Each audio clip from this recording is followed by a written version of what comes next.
I imagine that you come across quite a lot of people who are predominantly sat on one side of that fence or the other, right? They either care too much about their people or they don't care anywhere near enough about their people. And it's about finding that balance in the middle. Yeah, I think that's a great way of saying it. And I don't know. I mean, I would say, I don't know if there's a way that you could ever care too much about people.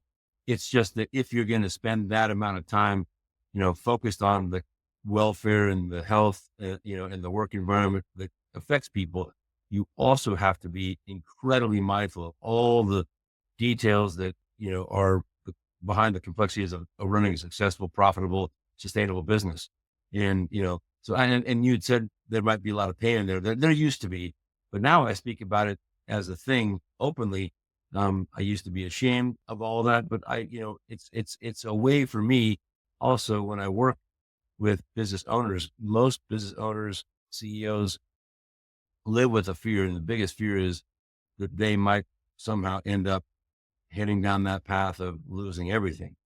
So having already been down that journey and come up on the other side, it's interesting because it's a little bit disarming.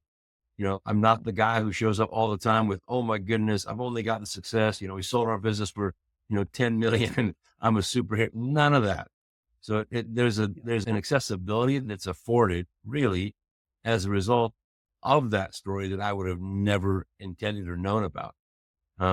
So I don't go out of my way to tell it to create that outcome, but it is disarming. And then people become interested and like, oh, wow, well, I'm facing a set of challenges. They tend to be more open. They tend to be more honest because let's face it, most people who operate in the world of business live in a world of pretense. Many, are trying to look good, avoid looking bad, and they'll pretty much say or do anything to continue what they want others to see them being instead of what's actually going on. So it's been an unintended kind of consequence from the whole experience.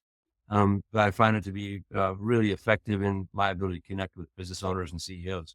I think that, when I align a lot with that